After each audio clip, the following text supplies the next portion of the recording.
சீதா, என்ன டியூட்டில இருக்கீங்களா? டிஸ்டர்ப் பண்ணிட்டேனா? இல்ல இஷு, இன்னைக்கு எனக்கு டியூட்டி இல்ல, லீவ் தான். சொல்லுங்க. அப்படியா? நல்லதா போச்சு சீதா. எனக்கு இங்க வீட்ல இருந்து இருந்து ரொம்ப போர் அடிக்குது. ஹாஸ்பிட்டல்ல இருந்தப்ப கூட பரவாயில்ல, நீங்கெல்லாம் வருவீங்க, ஜாலியா பேசிக்கிட்டு இருந்தேன். ஆனா எங்க வீட்ல யாருமே இல்ல என் கூட பேச. போர் அடிக்குது சீதா. அதான் சரின்னு உங்களுக்கு ஃபோன் பண்ணேன். எனக்கு இங்க வேற ஃப்ரெண்ட்ஸ் யாரும் இல்லல்ல, இப்ப நீங்க மட்டும் தானே இருக்கீங்க. அதான் சரி, நீங்க டியூட்டில இருப்பீங்களோ என்னமோன்னு கூப்பிட்டேன். பரவாயில்ல, உங்களுக்கு இன்னைக்கு லீவு. அப்படின்னா நான் வெளியே வரவா? நம்ம மீட் பண்ணலாமா? ஓ, மீட் பண்ணலாமே ஐஷு. அப்புறம் இன்னைக்கு நான் ஒரு முக்கியமான இடத்துக்கு தான் போறேன். நீங்களும் வாங்க, நம்ம ஒண்ணாவே போலாம். அப்படியா? ஓகே சீதா, வரேன். எங்கன்னு சொல்லுங்க, இப்பவே வரேன். நம்ம ஹாஸ்பிட்டல் வர்ற வழியில இங்க சங்கீதா ஒரு ஹோட்டல் இருக்கும், அங்கதான் இருக்கேன். அங்க வந்துருங்க ஐஷு. சங்கீதா ஹோட்டல். நம்ம ஹாஸ்பிட்டல்ல இருந்து வரும்போது இருக்குல்ல? ஆமா ஆமா, நாங்க கூட ஹாஸ்பிட்டல் இருந்து வரும்போது அங்கதான் சாப்பிட்டுட்டு வந்தோம். எனக்கு நல்லா ஞாபகம் இருக்கு. அங்கேயே இருக்கு சீதா, நான் இப்பவே வந்துடுறேன். ஓகே ஐஷு, வாங்க. ஹாய் சீதா. வாங்க ஐஷு. பரவாயில்ல, ஊருக்கு புதுசு, அட்ரஸ் கண்டுபிடிச்சு வர்றதுக்கு லேட் ஆகும்னு நினைச்சேன். சீக்கிரமே வந்துட்டீங்களே. இல்ல சீதா, நான் தான் சொன்னனே, ஹாஸ்பிட்டல்ல இருந்து போகும்போது இங்க தான் சாப்பிட்டோம். அந்த ஞாபகத்துல தான் வந்தேன். இல்லைன்னா எனக்கு இந்த ஊர்ல எந்த இடமும் தெரியாது. நாங்களும் ஊருக்கு புதுசு தான் ஐஷு. இப்பதான் எனக்கே இங்க கொஞ்சம் கொஞ்சம் இடம் எல்லாம் தெரிய ஆரம்பிச்சிருக்கு. அது சரி, இப்பதான் நம்ம 2 பேரும் ஒண்ணு சேர்ந்துட்டோம்ல, இனி ஒவ்வொரு இடத்துக்கா போய் எல்லா இடத்தையும் தெரிஞ்சுக்கலாம் விடுங்க. ஓகே ஐஷு, அதுக்கு என்ன, எனக்கு டியூட்டி லீவ் இருக்கும் போதெல்லாம் சொல்றேன். நீங்க எங்க வீட்டுக்கு வாங்க, இல்லைன்னா நம்ம எங்கேயாவது வெளியே போலாம். ஓகே சீதா. அப்புறம் என்ன நீங்க என்ன வாங்க போங்கன்னு கூப்பிட்டு இருக்கீங்க? அதான் நம்ம ஃப்ரெண்ட்ஸ் ஆயிட்டோம்ல, நீ வா போனே கூப்பிடுங்க. அது நீ என்ன நீங்க வாங்கன்னெல்லாம் கூப்பிடும்போது எனக்கும் அப்படியே வருது. அதான் நம்ம ஃப்ரெண்ட்ஸ் ஆயிட்டோமே, அப்புறம் என்ன நீயும் என்ன நீ வா போனே கூப்பிடு ஐஷு. ஓகே சீதா. ஆமா, இந்த குட்டி பையன் யாரு? இவன் என் பையன் தான், பேரு தீரன். தீரா, ஆண்டிக்கு ஹாய் சொல்லு. Hi aunty. கியூட்டா ஹாய் சொல்றான். ஹாய் தீரன், உன் பேரு கூட சூப்பரா இருக்கு. அப்புறம் சீதா, உனக்கு கல்யாணம் ஆகி ஒரு குழந்தை இருக்கா? ஐயோ, நம்பவே முடியல. பார்க்கிறதுக்கு சின்ன பொண்ணு மாதிரியே இருக்கு. ஆமா, தீரனோட அப்பா என்ன பண்றாரு? ஐயோ சீதா, என்னாச்சு? நான் ஏதாவது தப்பா கேட்டுட்டேனா? இல்ல ஐஷு, நீ தப்பாலாம் எதுவும் கேட்கல. தீரனுக்கு அப்பா இல்ல. ஐயோ சாரி சீதா, உன் லைஃப்ல இப்படி ஒரு கஷ்டம் இருக்கும்னு நான் நினைச்சு பார்க்கல. தெரியாம கேட்டுட்டேன். ஐயோ பரவாயில்ல ஐஷு, இதுல என்ன இருக்கு? யாரா இருந்தாலும் அப்படிதானே கேட்பாங்க. சரி ஐஷு, இன்னைக்கு நான் ஒரு முக்கியமான இடத்துக்கு போகணும்னு சொன்னல, அங்க போலாமா? போலாம் சீதா.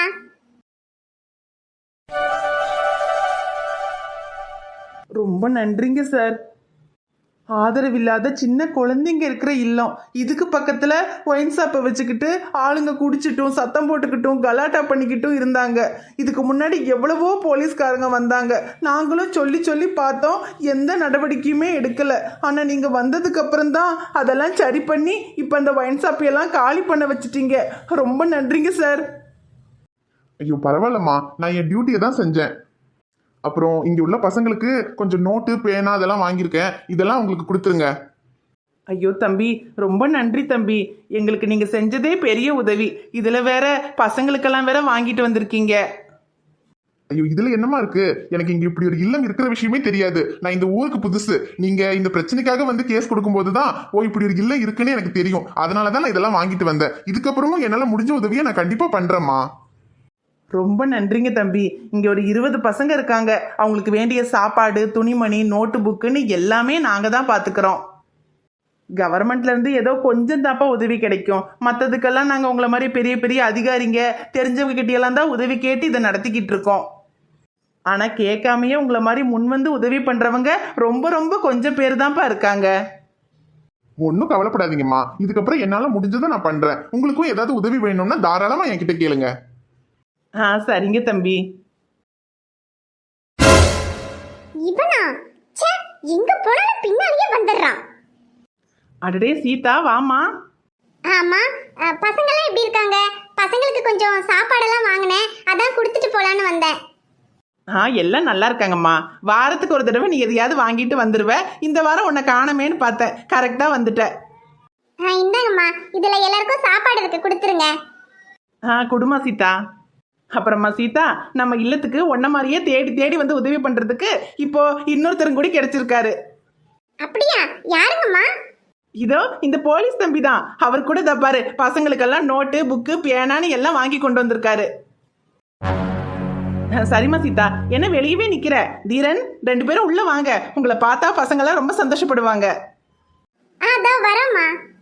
ஏ ஐஷு, நீ என்ன இங்க? ஏ ஐஷு, உனக்கு இவர் முன்னாலேயே தெரியுமா? சீதா, இவர் என்னோட கசின் தான். ஆனா நாங்க துபாயில இருந்தோம்ல, அதனால எனக்கு இவரை தெரியாது. இங்க வந்ததுக்கு அப்புறம் தான் எனக்கு தெரியும். ஓ அப்படியா? அது அரவிந்த், சீதா என்னோட ஃப்ரெண்டு தான். அதான் நான் அவங்களோட வந்தேன். ஓ ஓகே ஐஷு, இவங்க உன்னோட ஃப்ரெண்டா? எனக்கும் இவங்க ஃப்ரெண்டு தான். எப்ப எங்க பார்த்தாலும் சரி, ஒரு அரை மணி நேரம் நின்னு பேசாம போகவே மாட்டாங்க.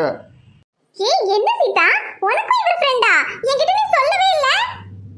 ஐயோ ஐஷு, அதெல்லாம் ஒண்ணும் இல்ல. ஹலோ மிஸ்டர், யாருக்கு யார் ஃப்ரெண்டு? நான் உங்களை பார்த்தா அரை மணி நேரம் நின்னு பேசுவேனா? ஏங்க இப்படி வாய் குசாம போய் சொல்லிட்டு இருக்கீங்க? ஹலோ ஹலோ, நான் ஒன்னும் போய் சொல்லல. உங்க மனசாட்சி தொட்டு சொல்லுங்க.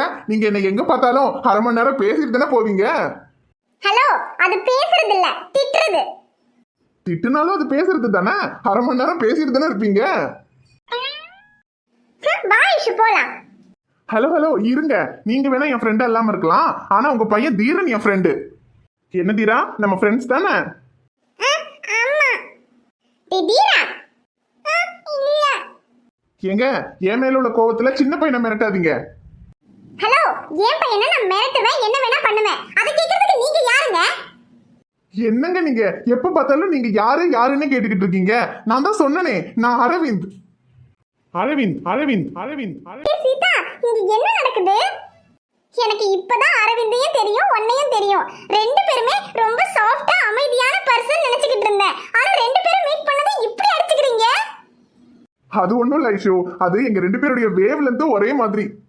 அடிச்சுக்கிறதுல இருந்து ஆசிரமத்துக்கு உதவி பண்ற வரைக்கும் 2 பேரும் ஒரே மாதிரி யோசிக்கிற பாத்தியா? அது என்னமோ உண்மைதான் அரவிந்த். ஏ சீதா, அரவிந்த் ரொம்ப நல்ல கேரக்டர். எதுக்கு அவர் மேல கோவப்படுற? நல்லா கேளு ஐஷு, உன் ஃப்ரெண்டுக்கு என் மேல என்ன முன்ஜென்மத்தை பகைன்னு தெரியல. எப்ப பார்க்கும்போதும் ஒரே மோதலாவே இருக்கு. அதெல்லாம் ஒன்றும் கவலைப்படாத அரவிந்த். நீங்க 2 பேருமே நல்ல கேரக்டர் தான், எனக்கு தெரியும். அப்புறம் இந்த மாதிரி மோதல் ஆரம்பிக்கிறது தான் அதுக்கப்புறம் ஏய், நல்ல ஃப்ரெண்ட்ஷிப் ஆகும்னு சொல்ல வந்தேன். நானும் உன் ஃப்ரெண்டோட நல்ல ஃப்ரெண்ட் ஆகணும்னு தான் நினைக்கிறேன். ஆனா அதுக்கு அவங்களும் மனசு வைக்கணுமே. அதெல்லாம் மனசு வைப்பா. ஏன் சீதா, சொல்ல போனா நம்ம 3 பேருமே இந்த ஊருக்கு புதுசு. நமக்கும் இங்க ஃப்ரெண்ட்ஸ் யாருமே இல்ல. நம்ம 3 பேரும் ஃப்ரெண்ட்ஸா இருக்கலாம். என்ன சீதா, ஓகே தானே? அது ஐஷு, அதெல்லாம் ஓகே தான். எனக்கு தப்பா ஜாலி. ஒரு நர்ஸ் ஃப்ரெண்டு, ஒரு போலீஸ் ஃப்ரெண்டு. ஏதாவது உடம்பு சரியில்லைன்னா சீதா இருக்கா. ஏதாவது பிரச்சனை வந்தா பாத்துக்கிறதுக்கு அரவிந்த் இருக்காரு. என்ன அரவிந்த், உங்களுக்கு ஏதாவது பிரச்சனைனா பாத்துப்பீங்கல்ல? நல்லா பாத்துக்குவேன் ஐஷு. எனக்கென ஏற்கனவே இருந்த வழிவளும் இதயத்தை கயிறு கட்டி இழுத்த வழிவளும் ஒளி சிந்தும் இரு கண்கள் உயிர் வாங்கும் சிறு இதழ்கள் என்னுள்ளே ஏதேதோ செய்கிறதே.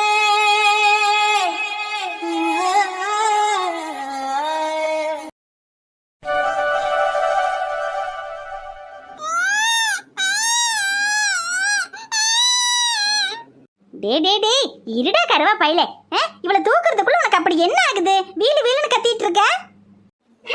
நல்லா சொல்லுங்க அத்தை, அவனுக்கு கொஞ்சம் குறும்பு அதிகம் தான்.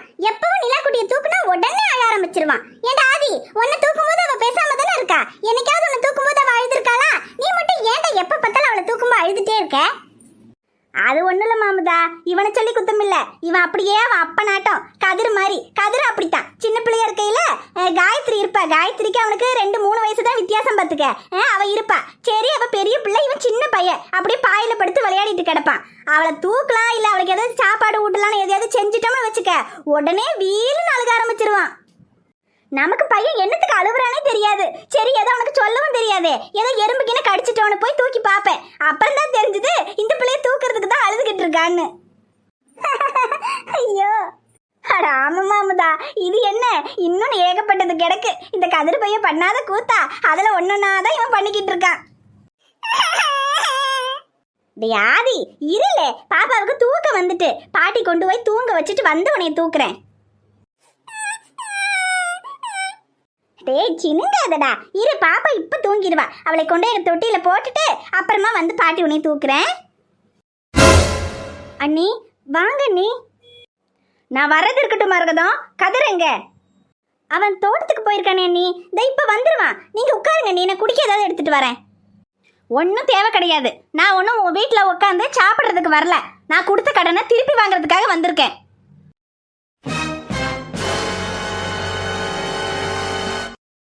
என்ன நீ சொல்றீங்க? கடனா? என்ன மரகதம் கடனான்னு இழுக்கிற? என்ன பழசெல்லாம் மறந்துட்டியா? உன் புருஷன் இறந்தப்போ 2 பிள்ளைங்களையும் வச்சுட்டு வாழ வழி இல்லாம என்ன பண்றதுன்னு தெரியலன்னு நிர்கதியா வந்து எங்க வீட்டு முன்னாடி நின்னியே. அப்போ உனக்கும் உன் பிள்ளைங்களுக்கும் தங்குறதுக்கு இந்த வீடு வாங்குறதுக்கு நானும் உன் அண்ணனும் தான் 5 லட்சம் ரூபாய் பணம் கொடுத்தோம். அதை மறந்துட்டியா? அது மட்டுமா, அப்புறம் உன் பையனை படிக்க வைக்க முடியல, அவன் வேலைக்கு தான் போகணும்னு சொல்றான், படிக்க மாட்டேங்கிறான், அவனுக்கு ஏதாவது தொழில் தொடங்கணும், அதுக்கு கொஞ்சம் பணம் வேணும்னு சொல்லி உன் அண்ணன் கிட்ட வந்து உதவி கேட்டியே. அப்ப உன் பையன் கதிரு தோட்டம் போடுறதுக்கு உங்க அண்ணன் 5 லட்சம் ரூபாய் பணம் கொடுத்தாரு. அது எங்கிருந்து வந்துச்சு? என் கழுத்துல உள்ள செயினை வித்து தான் அந்த 5 லட்சம் ரூபாய் பணத்தை உன் அண்ணன் உனக்கு கொடுத்தாரு. அந்த காலத்திலேயே 10 லட்சம் ரூபாய் பணத்தை ரொக்கமா உன் கையில கொடுத்துருக்கோம். அதுக்கு வட்டியும் முதலும் கணக்கு போட்டாலே இப்ப 50 லட்சம் வரும். என்ன நீங்க அண்ணன் எனக்கு கொடுத்த உதவி பண்ண பணத்தை எல்லாம் இப்படி கடனா நினைச்சு திருப்பி கேட்பீங்கன்னு சத்தியமா நினைக்கல அண்ணி. நீங்க பணம் கேட்டது கூட நான் பெருசா எடுத்துக்கல. ஆனா ஒரு கடன்காரங்க கிட்ட பேசுற மாதிரி பணத்தை வைங்கன்னு வந்து நிக்கிறீங்களே, அதை நினைக்கும் போதுதான் நீ ரொம்ப கஷ்டமா இருக்கு. ஆமா, எங்களை பொறுத்த வரைக்கும் இப்ப நீங்க கடன்காரங்க தான். உங்க கூட ஒட்டும் இல்ல உறவும் இல்லைன்னு ஆயி போச்சுல. இனி என்ன, நாங்க கொடுத்த பணத்தை எங்களுக்கு திருப்பி கொடுங்க. என்ன நீங்க நீங்க கொடுத்த பணத்தை உங்களுக்கு நாங்க கொடுக்காம இருப்போமா? நிச்சயமா கொடுப்போம் அண்ணி. அது மட்டும் இல்ல, நீங்க கொடுத்து உதவுனது எல்லாம் கதிர் என்னைக்குமே மறக்க மாட்டான். அவன் எப்பவுமே சொல்லுவான், மாமா நமக்கு எவ்வளவோ செஞ்சிருக்காரு, அதுக்கு நம்ம ஐஸ்வர்யாவோட கல்யாணத்துக்கு அவளுக்கு எல்லாமே செய்யணும்னு எப்பவுமே சொல்லிக்கிட்டு தான் இருப்பான். அப்புறம் ஐஸ்வர்யா இங்க வந்ததுக்கு அப்புறம் கூட போதும் நிறுத்து. ஐஸ்வர்யா வந்த கதையெல்லாம் இதுக்கப்புறம் இங்க யாரும் பேசக்கூடாது. தேவையில்லாத பேச்செல்லாம் வேண்டாம் மரகதம். இங்க பாரு, உன் அண்ணனுக்கு துபாயில கம்பெனில ஒரு பிரச்சனை ஆயிப்போச்சு. அதுக்கு 50 லட்சம் ரூபாய் பணம் கட்டணும். அதனால எங்களுக்கு இப்ப 50 லட்சம் ரூபாய் பணம் தேவைப்படுது. நாங்க கொடுத்த பணத்துக்கு வட்டியும் முதலும் சேர்த்து 50 லட்சம் ரூபாய் எடுத்து வைங்க. என்ன நீ சொல்றீங்க? 50 லட்சமா? அண்ணி, அண்ணன் எனக்கு கொடுத்த பணம் 10 லட்சம் தானே. அதுக்கு 50 லட்சம் ரூபாய் வேணும்னு கேக்குறீங்களே. இப்ப உடனே 50 லட்சத்துக்கு நாங்க எங்க நீ போவோம்? நீ எங்க வேணாலும் போ, அதை பத்தி எனக்கு கவலை இல்லை. ஆனா எங்களுக்கு இப்ப உடனடியா 50 லட்சம் வேணும். இன்னும் 10 நாள்ல நாங்க துபாய்க்கு போறோம். இந்த 10 நாளைக்குள்ள எங்களுக்கு 50 லட்சம் வந்தாகணும். என்ன நீங்க கதிர் வந்துட்டோம். 10 நாள்ல 50 லட்சம் ரூபாய் ரெடி பண்ணணும்னா அவன் என்ன நீ பண்ணுவான்? அதுக்காக உங்க பணத்தை நாங்க திருப்பி கொடுக்க மாட்டோம்னு சொல்லல. நிச்சயமா என் பையன் உங்க கடனை திருப்பி அடைச்சிருவான். ஆனா இப்ப உடனே அவனால எப்படி முடியும்? அவன் வந்துட்டோம், அதுக்கப்புறமா பொறுமையா பேசிக்குவோம் அண்ணி. அண்ணன் கிட்ட வேணும்னா நான் பேசுறேன் அண்ணி. உன் அண்ணன் கிட்ட என்ன பேச போற? என்ன அண்ணன் கிட்ட போய் அழுதா உடனே அவர் மனசு மாறி என் தங்கச்சி தானே போனா போகுதுன்னு விட்டுருவாருன்னு நினைச்சியா? இந்த பண விஷயத்துல உன் அண்ணன் கிட்ட எந்த பேச்சும் கிடையாது, என் கிட்ட தான் பேச்சு. இங்க பாரு, உன் புள்ள வந்தா அவன்கிட்ட சொல்லு, இன்னும் 10 நாள்ல 50 லட்சம் ரூபாய் பணம் வேணும். அப்படி 50 லட்சம் ரூபாய் பணம் ரெடி பண்ண முடியலையா, நாங்க அந்த காலத்துல கொடுத்த பணத்தை வச்சு தானே இந்த வீட்டை வாங்குனீங்க, அந்த தோட்டத்தை வாங்குனீங்க. அதை எங்க பேர்ல எழுதி வைங்க. அதை வித்து 50 லட்சம் ரூபாயை நாங்க ரெடி பண்ணிக்கிறோம்.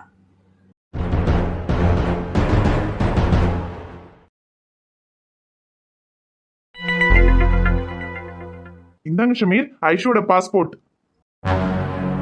ரொம்ப தேங்க்ஸ் அரவிந்த், நான் கேட்டதுக்காக இவ்வளோ பெரிய ரிஸ்க் எடுத்திருக்கீங்க. ஐயோ பரவாயில்ல ஷமீர். அப்புறம் என்னால ஐஷோட பாஸ்போர்ட் மட்டும்தான் எடுக்க முடிஞ்சது. அவங்க அம்மா அப்பாவுடைய பாஸ்போர்ட் என்னால எடுக்க முடியல. ஏன்னா அவங்க வேற வீட்டுல இருக்காங்கல்ல, அங்க என்னால போக முடியல. ஆனா ஐஷோட பாஸ்போர்ட் இங்க கதிரனா வீட்டுல தான் இருந்துச்சு, அதனாலதான் அதை எடுத்துட்டு வந்துட்டேன். அப்புறம் ஷமீர், அது மட்டும் இல்லாம ஐஷோட அம்மா அப்பா இப்பதானே துபாயில இருந்து வந்திருக்காங்க. அவங்களுடைய பாஸ்போர்ட் இப்ப நம்ம எடுத்தோம்னா கண்டிப்பா அவங்களுக்கு டவுட் வந்துடும். ஆனா ஐஷு வந்து 6 மாசத்துக்கு மேல ஆகுதுல்ல, இங்க நடந்த பிரச்சனையில அவ பாஸ்போர்ட் எங்க இருக்குன்னு யாருமே கவனிச்சிருக்க மாட்டாங்க. அதனாலதான் நான் தேடி கண்டுபிடிச்சு அதை எடுத்துட்டேன். இதுக்கு மேல அவங்க ஐஷோட பாஸ்போர்ட்டை தேடினாலும் அது எங்க போச்சோ என்னமோன்னு காணோம்னு தேடுவாங்களே தவிர அதை நான் எடுத்திருக்கேன்ற சந்தேகம் யாருக்கும் வராது. நீங்க சொல்றதும் சரிதான் அரவிந்த், நான் இதை யோசிக்கல. ஆனா நீங்க ஒரு போலீஸ்காரங்கிறத நிரூபிச்சிட்டீங்க. அப்புறம் ஐஷோட பாஸ்போர்ட் போதும், ஏன்னா அவ பாஸ்போர்ட் இல்லாம அவளை கூட்டிட்டு போக முடியாதுல்ல. அதனால ஐஷோட பாஸ்போர்ட் கிடைச்சதே போதும் அரவிந்த். ஆனா ஷமீர், இப்போ இந்த பாஸ்போர்ட்டை எடுத்தாலும் டூப்ளிகேட் பாஸ்போர்ட் அப்ளை பண்ணா ஒரு 1 மந்த்ல எல்லாம் கிடைச்சிரும். அதனால 1 மாசம் தான் டைம் இருக்கு. எனக்கு புரியுது அரவிந்த். இந்த 1 மாசத்துல எப்படி ஐஷுவை பார்த்து அவளுக்கு பழசையெல்லாம் ஞாபகப்படுத்த போறேன்னு எனக்கு சத்தியமா தெரியல. என்ன ஷமீர், நீங்களே இப்படி சொன்னா எப்படி? குடும்பத்துக்காக காதலே வேண்டான்னு சொன்ன ஐஷு உங்க காதலை பார்த்து குடும்பமே இல்லைனாலும் பரவாயில்ல, உங்க காதல் தான் பெருசுன்னு உங்க கூட வந்தா. அப்படிப்பட்ட உங்க காதலை ஐஷுவால அவ்வளவு சீக்கிரம் மறந்துட முடியுமா? அதுலயும் உண்மையான காதல் அவ்வளவு சீக்கிரம் மனசை விட்டு போகாது ஷமீர். எப்படியாவது இந்த 1 மாசத்துல அடிக்கடி ஐஷுவை பாக்குறதுக்கோ அவ கூட பேசுறதுக்கோ முயற்சி பண்ணுங்க. உங்களை பார்க்கும்போது உங்க கூட பேசும்போது நிச்சயமா அந்த பழைய நினைவுகள் எல்லாமே ஐஷுவுக்கு ஞாபகம் வரும். ஆமா அரவிந்த், நீங்க சொன்ன மாதிரி அவ்வளவு சீக்கிரம்லாம் ஐஷுவால என்னை மறந்துட முடியாது. நிச்சயமா அவளுக்கு என் ஞாபகம் வரும்னு எனக்கும் நம்பிக்கை இருக்கு. ஆனா ஐஷுவை எப்படி பார்த்து பேசுறதுன்னு தான் தெரியல. ஏன்னா ஏற்கனவே அவளோட அம்மா அப்பா என் மேல ரொம்ப கோவமா இருக்காங்க. அப்புறம் நான் அவ கூட பேசுறதுக்கு ட்ரை பண்ணி அதை அவங்க பார்த்துட்டாங்கன்னா பெரிய பிரச்சனையாயிடும். பிரச்சனையாகிறத பத்தி கூட எனக்கு கவலை இல்லை. அப்புறமா சீக்கிரமா அவளை கூட்டிட்டு போகணும்னு அதுக்கான ஏற்பாடெல்லாம் பண்ண ஆரம்பிச்சிருவாங்க. அதான் என்ன பண்றதுன்னே ஒன்றும் புரியல. ஐஷுவை பார்த்து எப்படியாவது பேசணும் அரவிந்த். அட, அதை பத்தி நீங்க கவலைப்படாதீங்க ஷமீர். நாளைக்கே ஐஷுவை நீங்களும் மீட் பண்றதுக்கு நான் ஏற்பாடு பண்றேன். எப்படி அரவிந்த், நீங்க கூப்பிட்டா ஐஷு வருவாளா? நான் கூப்பிட்டா வரமாட்டா. ஆனா ஐஷுவோட ஃப்ரெண்ட் ஒருத்தவங்க எனக்கு தெரிஞ்சவங்க தான். அவங்க கிட்ட பேசி எப்படியாவது ஐஷுவை நான் கூட்டிட்டு வரேன். அப்படியா? ரொம்ப தேங்க்ஸ் அரவிந்த். நாளைக்கு ஐஷுவும் நீங்களும் மீட் பண்றது கன்ஃபார்ம். ஆனா எந்த இடம் எத்தனை மணிக்குங்கிறத நான் அவங்க கிட்ட பேசி கன்ஃபார்ம் பண்ணிட்டு உங்களுக்கு மெசேஜ் பண்றேன். ஓகேவா? ஓகே அரவிந்த். அப்புறம் நாளைக்கு ஐஷுவை பார்க்க போறீங்க. அப்ப இன்னைக்கு நைட்டு ஒரே ட்ரீமா? அரவிந்த், கொஞ்சம் சும்மா இருங்க அரவிந்த்.